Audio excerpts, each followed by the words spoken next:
Welcome to the F50 Woman Podcast, dedicated to sharing stories from a diverse community of women in order to provoke you into a passionate pursuit of life, build unshakable character, and achieve extraordinary things. Now, here is your host, Julia Jack. As a young girl, she was uncomfortable in her own skin. A Black girl raised in a white neighborhood, she felt alone, but had a deep desire to be seen.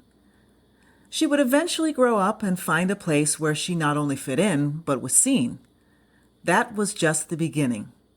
Oneika Mays would go from feeling like she was finally seen by others to seeing herself for the first time in a whole new way. Come in and listen to Oneika Mays' story. She's type A, energetic, down to earth, and another downright amazing F50 woman. And she's doing yoga in prison.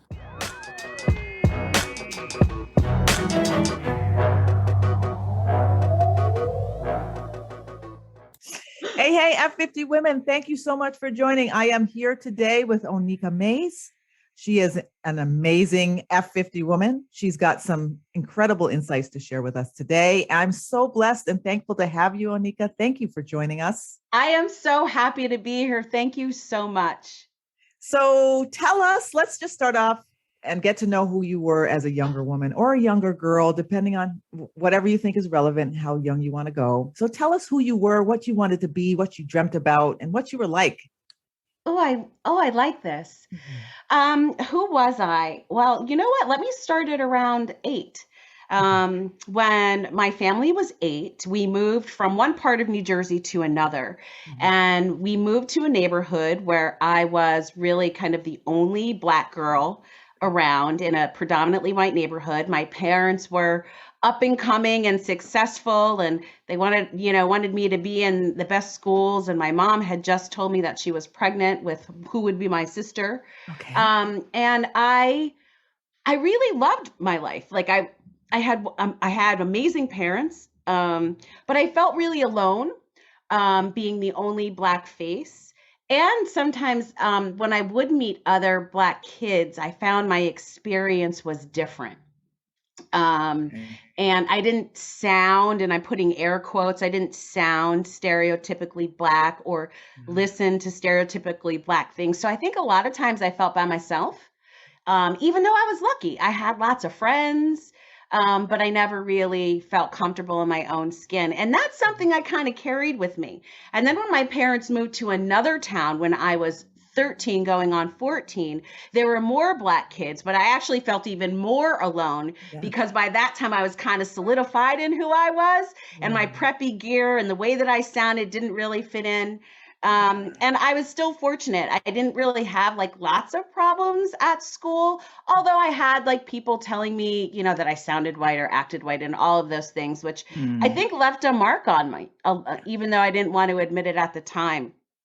And I wanted to just be seen. And I think I wanted to be seen. And for a while, I wanted to be on TV and be like a news anchor. And then I wanted to be a lawyer. But through all of those things, I think it's just my voice was trying to come out. Yes. Yeah. Your inner you was saying, I'm here. I'm here. Yeah, somebody hear me. People see me just the way that I am.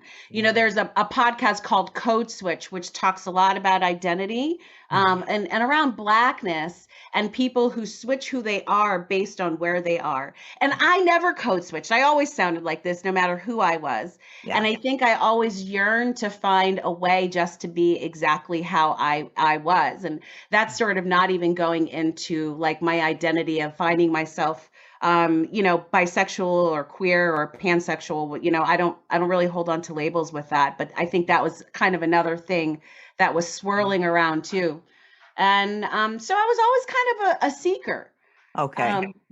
Spiritually, even though I didn't want to really admit it because my mom was an atheist, so talking about, spiritual or religious things wasn't something that we did, but it was kind of who I was, like, in secret. Okay. So how did that materialize in terms of finding your identity? I might be skipping closer to now, but how does that work? Yeah, Yeah. it's really challenging actually because my parents did a really good job at raising independent children who were outspoken. So Okay. my mother and I came to some real verbal blows around me questioning certain things. Like I'll never forget one time I actually was doing a section on civic duty with school, and we were supposed to find a campaign to work on. And I actually worked on a Republicans campaign, even though I come from a really liberal background. Yeah. And I was a Republican, but I was really curious to see how it worked. And it was a huge problem, and it was a huge fight. And I didn't back down. And I think that was sort of just who my mother raised me to be, probably Yeah. much to her chagrin. I know I was gonna Then. say, yeah. You And I raised an like went to independent church. girl, yeah. Yeah, right. I went to church with friends because I was curious. So even though it wasn't something that was kind of allowed in my house, it wasn't something that I stopped myself from being Mhm. curious about. And I'm really grateful that my mother and my father raised me to be the person that I am. So I'm always questioning. And I think when I went to college, and then I found a lot of Black kids who sounded like me and were like me. And even if they weren't, they were okay with who I was. I think Uh-huh. that's when I started to blossom and feel Okay. comfortable in my own skin. Yeah. And that was a really lovely experience. I went to college in New Jersey. I went to Rutgers. I was gonna ask Um, where it was. Okay. yeah. And and it's funny, I feel like I went to a Black school. I was an English major and an Africana studies minor, but Okay. most of my classes were Black, and I was Yeah. really just around Black kids. And I think that was a huge turning, like the first of many pivots. Yeah. Yeah. It's a real experience when you find your like-minded or like people. It Hmm. it does something. You can relax. I'm good. I'm okay. Yes. Yeah. Yeah. I know I had Yeah. similar I went to Howard, so that was a very similar experience. I was like, "Oh my gosh. There are people in the world that look, act, and think a little bit like me. They might be a little different, but it's normal. I'm normal." That's Yeah. really, yeah, that's interesting because my parents met at Hampton back when it was Oh, Institute. nice. And I applied, but I have to tell you, Julia, I was too afraid to go. I Okay. was intimidated. Why? I was Okay. intimidated. I think and it's funny, I don't think would admit that out loud then, but it's Yeah. something I can say out loud now. I was too intimidated that I would not fit in Yeah. and that I wasn't Black enough or that I would be laughed at.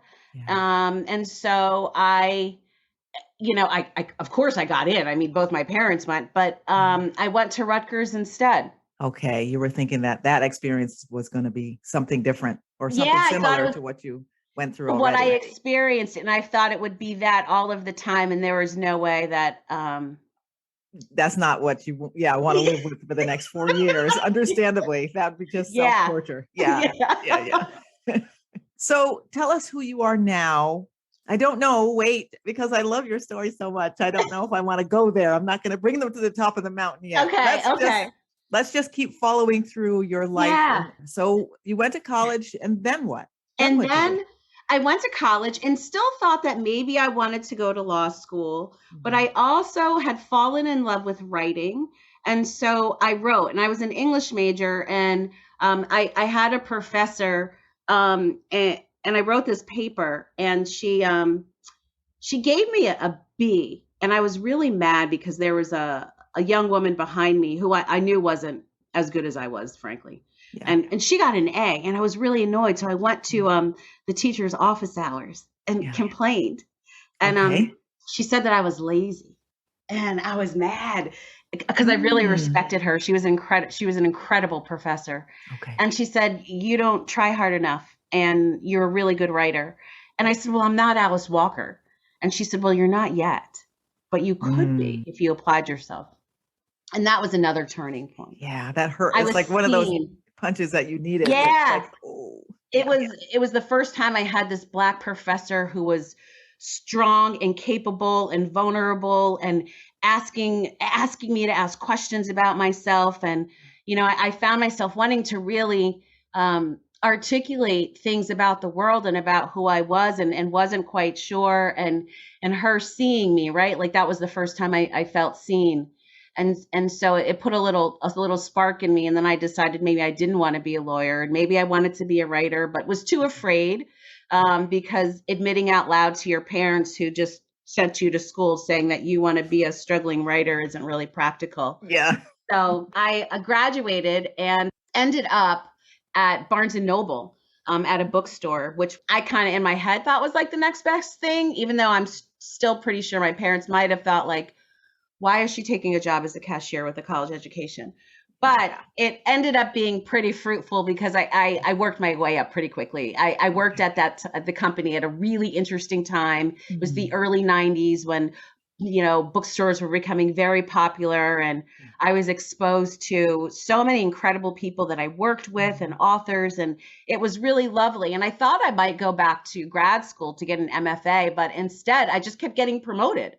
And it was really lovely to be seen. And my love of books and writing was kind of handy in this new role. And I was learning how to manage teams and people. And it was a really thriving career. And I spent a long time at Barnes and Noble doing all kinds of things, running a store, becoming a district manager, so running several stores, and then making a really decent living. And it was it felt really good in a lot of ways. But the writing was kind of always there. It kind of felt like I was always surrounded by all of these books and wanted to write one. And another turning point, Alice Walker came to do a reading when I was working at a store at Union Square. Oh my, okay. Yeah, it was the same river twice. And the PR manager asked me if I would like to do the intro for her. Okay. She said, why don't you write something and do an intro for her? So I did. Yeah. And I was so excited. There were like 500 people there. So I was also terrified. And I was still a kid. I was 25. And afterwards, Alice did her talk, and it was unbelievable, of course. And she came up to me afterwards and she said, oh, where can I find your book? I'd like to pick it up. Seriously. And I like got a lump in my throat, and I was like, I don't have one. And she said, oh, you should. And she's very quiet. And then I just kind of sat on that. Okay. And got afraid again, right? Right. Like, yeah. Froze a little bit. Froze a little bit, only because she didn't know I had brought up her name not too many, just that's what I was saying. Yeah. Who else better to have the message come from? Yeah. Yeah. I was pretty good at ignoring signs for a while. I think that's sort of the foolishness of youth. Signs come, and I was too afraid to listen to them. So it would still take a little while before I would actually open up my ears and my heart. Yeah.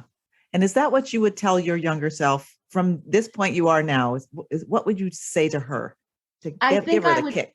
Yeah, I would tell her not to be afraid and to not worry about what other people think. Yes. And that struggle is okay, and it will come no matter what. You can't run from grief or pain, and it will come, and those things will propel you to go forward, and you'll find joy in moments as well. Right. So to not be afraid. Okay. Yeah. That's a big message, because I think sometimes we stop and we don't do things we don't even realize. It's fear that's stopping you. There's no logic to it. Yeah. Whatever your mind is telling you. It's fear. And shame, I think, is another one that I would talk to her about. Shame was, I think shame was even bigger than fear for me, because I was so crippled by what other people thought of me. Always wanting to say the right things or do the right things or look a certain way. For a variety of reasons that come with just being young, and then being Black, surrounded by whiteness, being queer and not really being comfortable with that, all those sorts of things. And I think I made a lot of decisions out of shame as well. I made some really bad decisions to avoid shame. Oh, isn't that ironic? Yeah. I don't want shame, so I'm going to do. Yeah. Let me do the worst possible thing that I can think of, because that'll make it better. Yeah, that makes sense. Yeah. Yeah. That's what we do. And I'm sure there's some people out there listening who are doing it now. You might be over 50, but you're still doing it. Stop. And doing it well. Yeah. And was it fear about what people say about you, or was it fear about what you think people are saying about you when you do the thing that you think they don't like you doing? Ooh, I like that. You I know? really like that. I think it's a little bit of both. Okay. Yeah, I think I had a lot of feelings around what people would think about me Okay. and making certain decisions because I was very caught up in how I presented myself to the world. And I think that's for me, that might have been a little bit of blackness as well, right? Like making sure that you're Oh, yeah. presentable and you have to be twice as good. You have to always look good. And it was never articulated to me as clearly as that, but that is the message that I received. Yeah. So I didn't want to do anything that was going to make anybody look foolish, not just myself, but my family, right? Because I was proud of where I came from and I didn't want them to look bad or look foolish. So I think maybe that was kind of in the back of my mind too. Okay. So if I was going to take a risk, it can only be a calculated risk where I knew there would be success so they could be proud that I jumped. Yes. Yeah. And then is that really risk? Is that really risk, right? Because I think there are a lot of things that people would say to me that look like I took some really big risks. And I would disagree because I was very calculated in some risks that I took that I knew the reward would be there. So it wasn't really a risk. Right. And I don't think it was until recently when I started to leap without a net. Okay. All right. We're getting there, everyone. Yeah. So hang on, because we're getting to that lifeline's going to get cut off in a minute. So tell us about what's next. So you're a corporate leader. You, Alice Walker.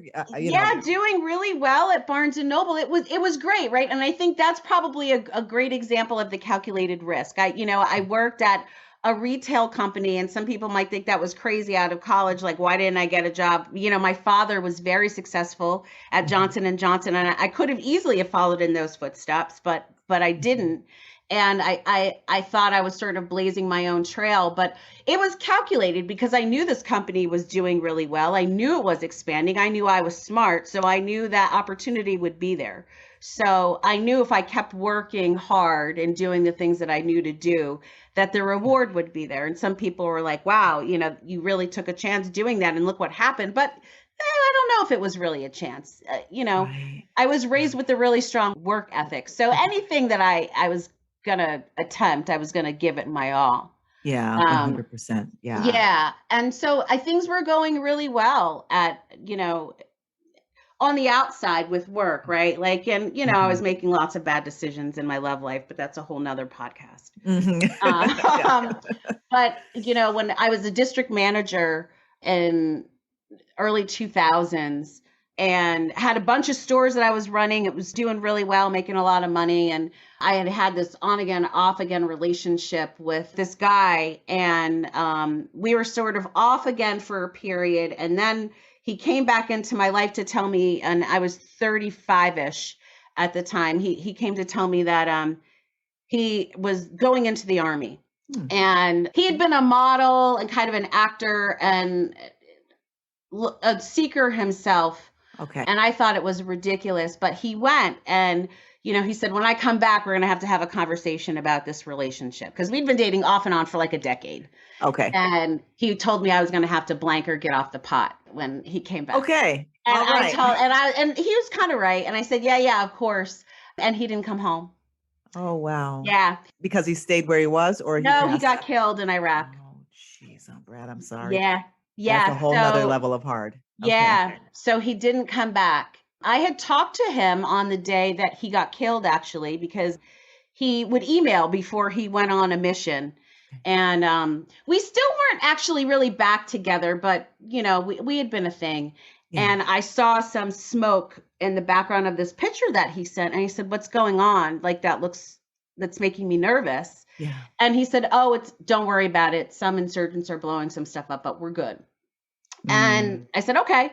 And then I didn't hear from him for a few weeks, which was unusual because he would usually, check back in, tell me he got back. Yeah. And he had some success as like a model and a guy in videos. And I never used to Google him because he was really good looking. Yeah. Okay. He was very handsome. And I was always kind of a little jealous. And so I would never, and we weren't quite where we are with social media and cyber stalking and all that kind of stuff. But Right. on a whim, I put his name and his rank in Google, and his obit came up. Oh. And I passed out. And Wow. yeah, it was a huge moment. I was 35-ish, and I just remember I lost people before, Right. but no one my age. Right. And no one like that, and there was no closure. Like it, Yes. it just felt, it was on the other side of the world, Yeah. and it felt all very unfinished, and I wasn't dealing with it. So I did what I knew to do, which was to make some bad decisions. So I got engaged to somebody else very quickly. I got recruited away to another company from Barnes and Noble for like a ton of money and a signing bonus. They say never to make bad decisions when you're grieving. So I decided to make all the bad decisions, and got a new job, was with somebody who I wasn't even in love with. And then all of that, like the bottom fell out. I was in over my head with the new job. It was very cutthroat. It was very lucrative, and I did very well, but I didn't have any allies. And so I was doing a lot of work, but nobody was supporting me. And my boss got fired, and then I got fired sort of in short order. And I had never failed at anything before in my life. So they actually had to tell me a couple of times that I was fired because I couldn't even process it. Didn't process. Yeah. Yeah. I was like, are you telling me there's something free? I don't understand. Hey, What? Yeah. Me? Yeah. I'm sorry. Have you met me? Like, I don't fail at things. Yeah. And then I really got an out because it turned out that my fiance may not have been as interested in marrying me either. And I didn't want to get married. I didn't. I really admit that. And I feel badly about that because I didn't want to get married. But an out appeared. I prayed and an out appeared. Okay. And I was like, okay, listen, I'm not going to make this mistake again. You got me out of this. Listen, I'm doing this all differently. Okay. So I was without a job, and I was without a fiance. And I had this fancy apartment at this point too in Jersey City with like concierge and valet parking and a really hefty mortgage. And I had to get another job because I had to feed my dog and pay my mortgage. And so I did, and I hated that. And then I quit. I just quit. And that brings us to about 40. So I'm about 40 at this point. So one day you just woke up and said, I quit. So no, because sometimes the universe forces you to do things. And it wasn't too long before I canceled my wedding 3 weeks before it happened because that out came that my fiance didn't seem to be as interested in marrying me either. But we had been in a really expensive like apothecary, and they had all these like fancy face creams.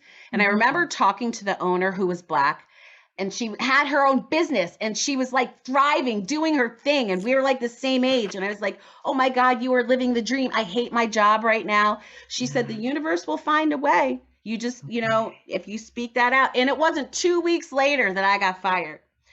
And it's like, wait. I didn't mean like that. Yes. I meant it to be a little bit neater. Yes. But it wasn't neat. And then it was really about 2 weeks after that, I think my relationship ended. So I was without anything. And so I got this new job, right? Yeah, I had it. Yeah. And I got this new job, and it was at a sports club business doing the same thing that I was doing, managing a bunch of clubs. Yeah. And I hated it. And my boss didn't like me either. I didn't like my boss, and she didn't like me. And we were at one of my clubs, and I was sick. I had a fever, and she was just really not a very nice person, frankly. Okay. We don't always work for good people. And I was tired. And there was a meeting I was supposed to go to the next day, and there was a lot of HR stuff that was going on. And I remember sitting in my car, like blazing with fever, thinking, what am I doing? Yeah. Like, what am I doing? Literally and I don't killing know, yourself. I was really sick and I was unhappy. And, I'm like, I felt very lost. I felt like here I am sitting in my car outside of this club. I am miserable. I don't like my job. I don't even want to live where I'm living. I'm with this person that I don't even really want to be with. Like nothing just seemed like it was working. Yeah. And I called out the next day and I said I was sick. Mm-hmm. And there had been something that was going on with her where she had made some comments that felt really racist. Okay. And I wasn't sure if I wanted to do anything about that. And I talked to my dad about it. He said I would call EEOC. So I did.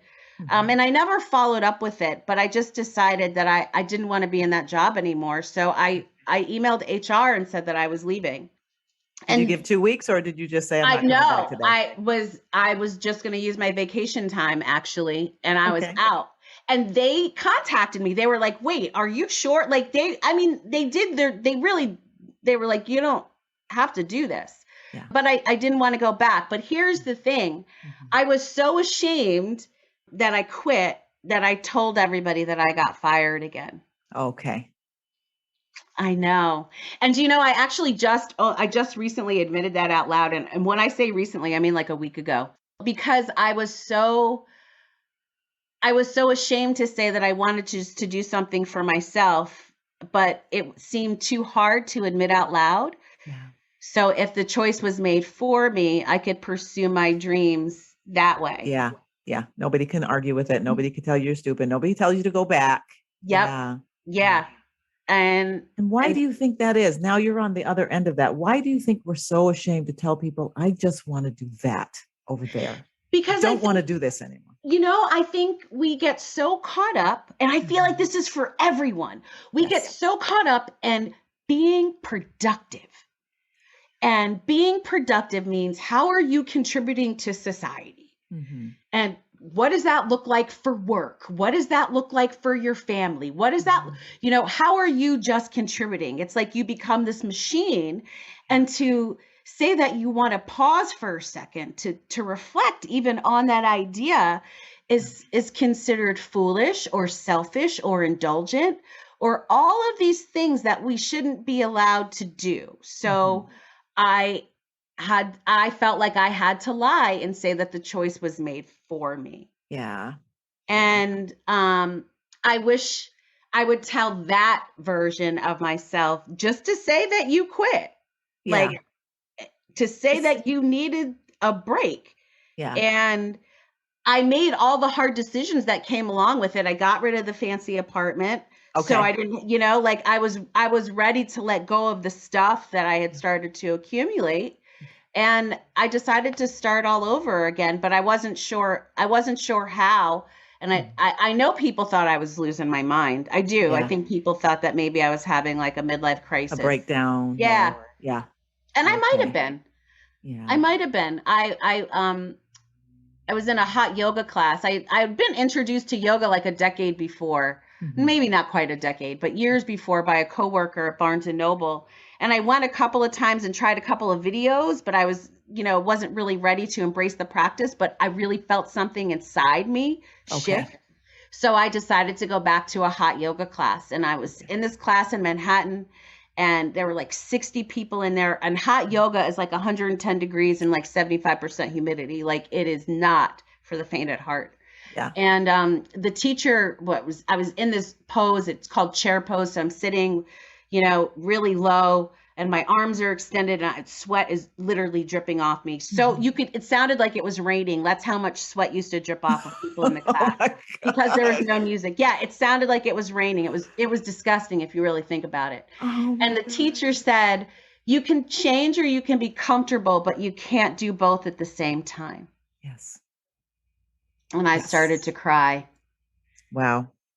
And I knew that wow, I was going to have to do it all over again. But they were the words that I needed to hear in that moment. Yeah. You know what it sounds like? It sounds like you were like your life was starting to go through this funnel where things were starting to press, with the passing of your ex-boyfriend or your friend. And then you lost your job, and then this other job. And then it's just like you get squished in this moment. You're in the heat. Mm-hmm. Just pop. And you just pop. Yeah. Yeah.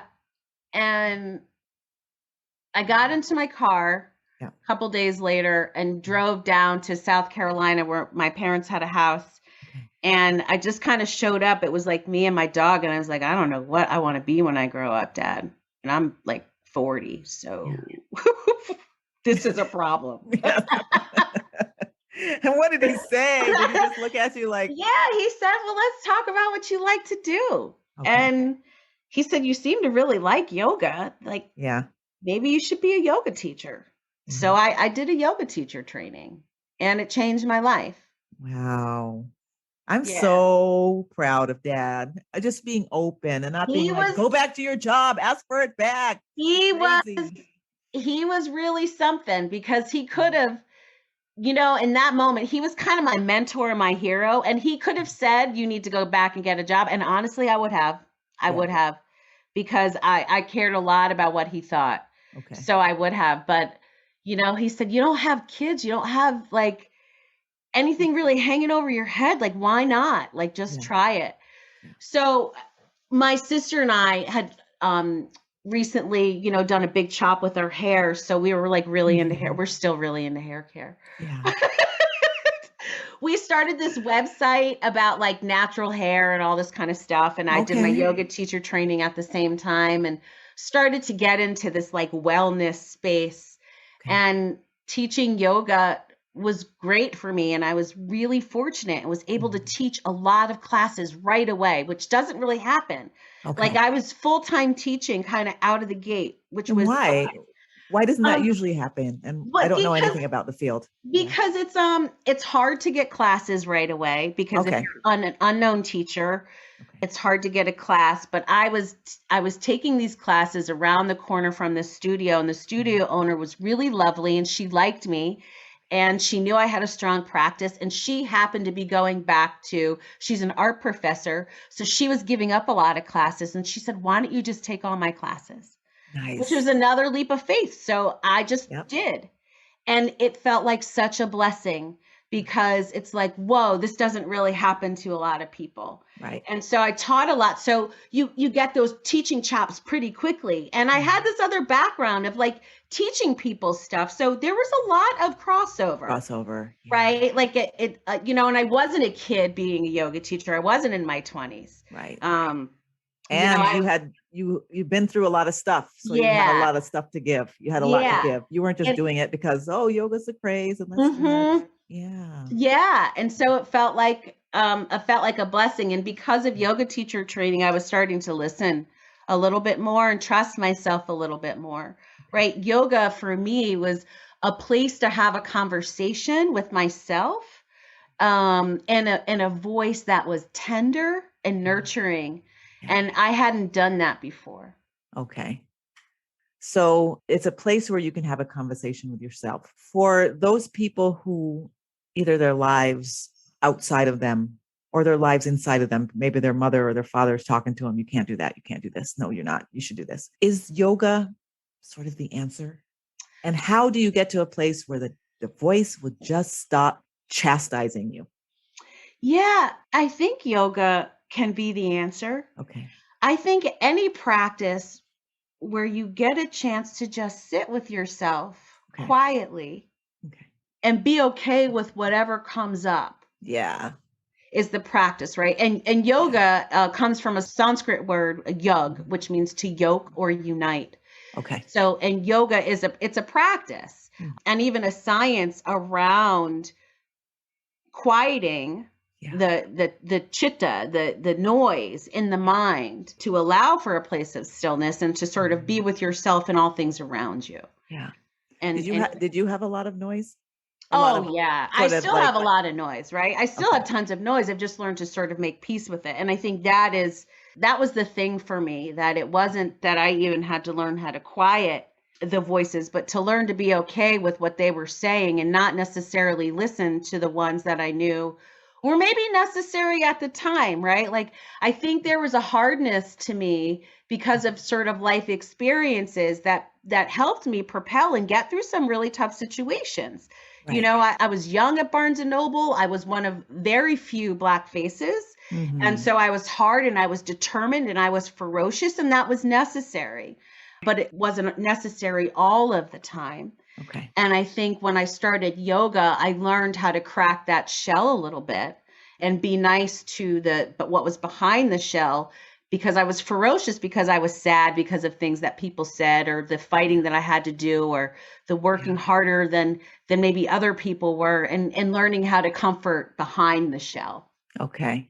And do you think that this more level, quieter minded Oneika could have succeeded as you did as a younger woman in those same environments? Can those two marry? Yes. And it's funny you should ask that, because I was asking myself that very question when I started to get into yoga, because it was first yoga and then I quickly got into meditation, and really passionate about meditation. Yoga is kind of my physical practice, but mindfulness is, I think, and meditation is kind of the way that I live my life. And yoga is a way to live as well. And I used to wonder, gosh, could I lead this way now? I think I would have been such a better leader. If I had done this. And then I got an opportunity for a little bit to be a director of operations at a nonprofit, a social justice nonprofit. Okay. And it was such a gift, because I listened differently. I didn't have defensiveness that I used to have, sort of before yoga and meditation. And we live the life that we live, and we are where we are. But yeah, I think those two things could have existed. Okay. I think I would have slept better. Okay. Quiet yourself and become a better leader, and then be able to sleep with yourself at night. A lot of people say to me who don't know me well, like, wow, you seem so calm and so chill and so happy. And I'm not. I'm still a lot of that person. I'm still can be very mercurial and obsessive and type A, and want to be successful.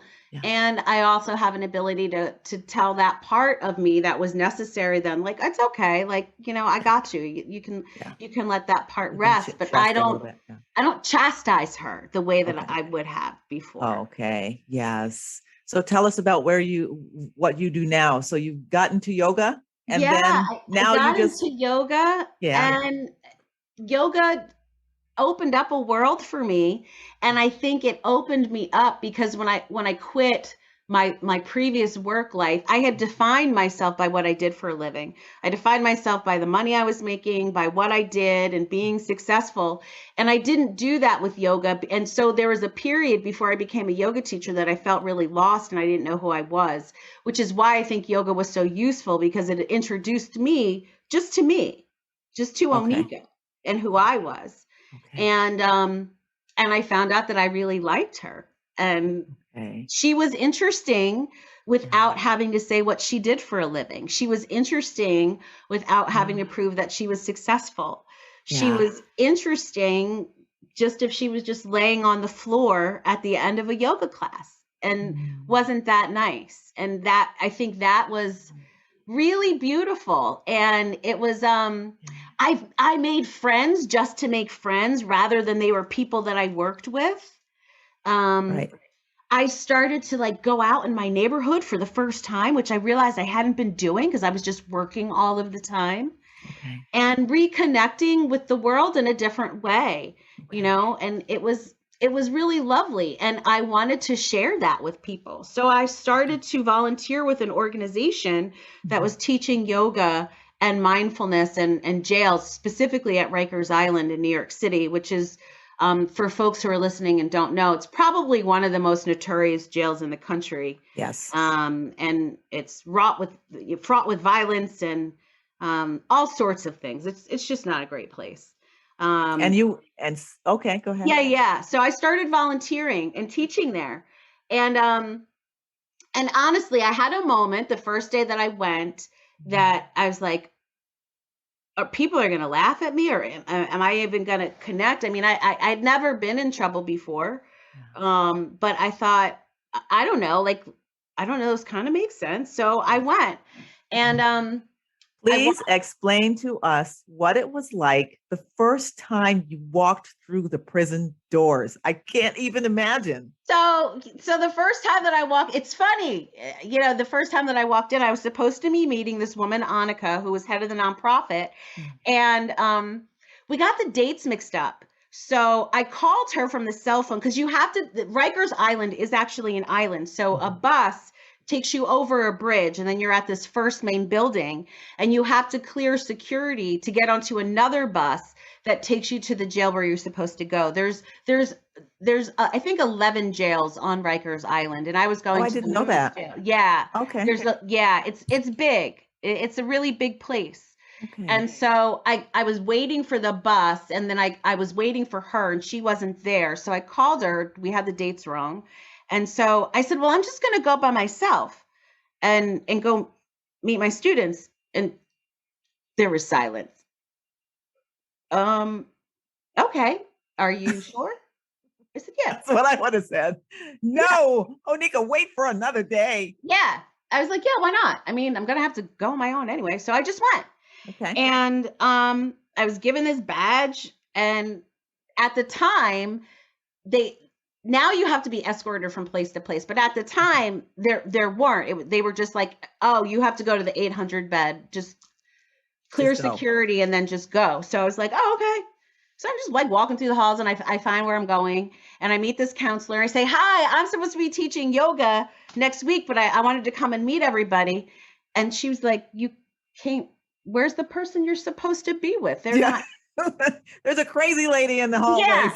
And so I went into the dorm area to meet my students, and I realized that I was supposed to be there. Like I didn't really know what a calling was. I'd heard people talk about what a calling was, or these very spiritual moments of things that hit you that you can't describe. Words cannot describe it.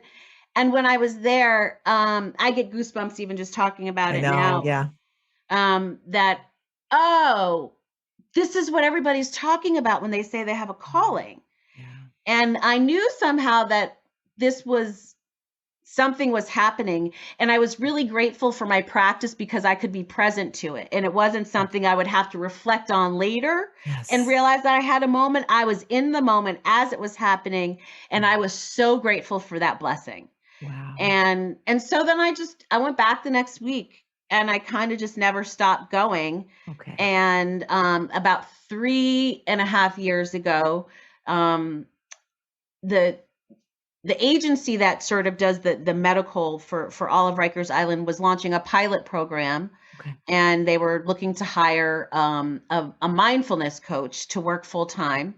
Okay. And they asked me because they wanted somebody who was a yoga teacher and a meditation teacher who had experience working inside. Okay. And I kind of fit the bill. So Yeah. And I interviewed, and I thought it was a part-time gig because they said they thought it would be part-time. Yeah. And at the time I was kind of hustling. I had like 5 jobs. I was like teaching yoga. I had become a massage therapist because I needed to make some more money, and I was doing Reiki, and I was helping manage a nonprofit part. I had a lot of jobs, which I was working a lot, but it was fine because I was happy. Okay. And then I interviewed, and it seemed pretty intense because I interviewed with like 5 people. I was like, this is intense for a part-time gig, but whatever. Yeah. And then they called me and the HR person offered me a full-time gig. Okay. And I was like, wait, I can teach meditation full-time? Yeah. With like benefits? Yeah. And like a pension? What are you talking about? So I jumped at the chance, and it's amazing. So I work with people one-on-one. Okay. And do you men and women, or is it just women? It's just, I work with men who identify trans men because I work in the women's jail. So it's women, non-binary folks, trans men, trans women who are all housed in that jail. Okay. I had taught at the men's jail too for years, but this program was just at the women's jail. We're looking to expand though. Okay. So I'm hoping there will be sort of a me at all of the jails on the island. Good. But I work, people come see me. It's not mandatory. And they come sit with me, and sometimes we meditate. Sometimes we do yoga. Sometimes I show people massage techniques for aches and pains because jail is a terrible place and the beds are awful. Yeah. People get back pain and shoulder pain. Yeah. Having your period in jail is probably the worst thing that can ever happen to you. Just things you don't think about. Yeah. Right? What? Yeah. Oh You my don't think about that. gosh. And so even just PMS, and a lot of the Yeah. folks that I work with are moms and are missing their kids and have been through a lot of trauma on their own. And I consider what I do to be one of the biggest blessings of my life because I spend time with people like more than their families do. So I consider it really sacred. Mm. And I'm really grateful to do what I do. Okay. And share with us some of the effects, the positive changes that it's Yeah. helped. I think the changes are really kind of the same for inside or outside. Because they're people, Um, because you're dealing with people, human beings. yeah, yeah, Yeah. and I will say there is some ambivalence I even have about the work that I do that I didn't start to get until a little bit later, Okay. because part of me feels like I've met really incredible people doing the work that I do, and sometimes teaching people mindfulness techniques feels like I'm helping them put on a band-aid to allow them to cope with the Mm. dangerous and oppressive system of incarceration. Yeah. So it feels like, someone's compared it to like, wow, it's like you have these butterflies in cages and yet you're teaching them how to clip their wings so they can deal with being in the cage. Mm. And it is how I feel sometimes. And then I also feel like it's a tool for liberation. Um, because if you can free your mind, and Yeah. I was used to be afraid to say that to people because I had never been incarcerated, Right. and I felt like that sounds like nonsense. But Yeah. somebody said it to me, and they said that it wasn't nonsense. So it Okay. sort of gave me permission to speak a little bit more freely about that. Yeah. And I I have feelings about it still. Like I do sometimes even feel guilty that I get this salary and I have like vacation days and I have insurance Mhm. and I'm a part of the system. Like I am participating. When I was a volunteer, it kind of was different. I felt like my yoga mat was my sword of justice, and I was sort Right. of, I wasn't beholden to anybody, but I go in now and but it's also changed me. I think I'm a better human because I work there, because I've learned how to deal with people who I don't necessarily agree with the way that they feel about things. Okay. And so I see people differently. I used to put all the officers into this one bucket, that all the officers were bad and all the people who, were incarcerated Right. were being oppressed, right? And that's really reductive. Like it's not a way to think about anything. Yeah. Right. And then working there every day, all day, you meet people and you learn about people and you see them as individuals, and it has really allowed me to step into a place of grace for myself and other people that I didn't think was possible, because I used to be really judgy. Okay. That's beautiful Yeah. because I think we all start out really judgy until something acts on us. And then we're Yeah, like, especially now, right? Like yes, the world is so polarized right now. it's crazy. And it seems like there is no room for any conversation. And even Mhm. to say that there's no room for any conversation is almost like a It's a betrayal problem. to Yes. want to either side. And I'm actually tired of censoring myself around that. Yeah. Like I think we have to have ways to talk with people who I would never actually break bread with, but I still need to allow them to live their life so I can live my life. We Yes. have Everybody to. has a perspective. Everybody has a history. You're all coming from somewhere. And if, it's like that thing with husbands and wives, there are two perspectives, his, hers, and there's the right one. Right. And And we're it's none of us are in the right, right. that zone. Yeah. We have to start learning how to have conversations. And I think it starts with having conversations with yourself. And I'm Yes. not talking about like systems of oppression, right? I think that's a little different. What I am talking about is when I'm sitting down with someone and Yes. they say something that gets my back up. Mhm. And am I ready to so quick to throw people away? And I can't do that anymore, because once I opened up to myself and love myself, I realized that if I throw them away, I'm throwing myself away, because we're all in this together. Like We are. we are connected whether we want to be or not. Yes. So if we don't find ways to learn to love ourselves and each other, it's going to get a lot harder before it gets Yeah. easier. Unnecessarily so, I think. Mm-hmm. Yeah. Yeah. Get over yourself. Get over yourself in a sense. Yeah.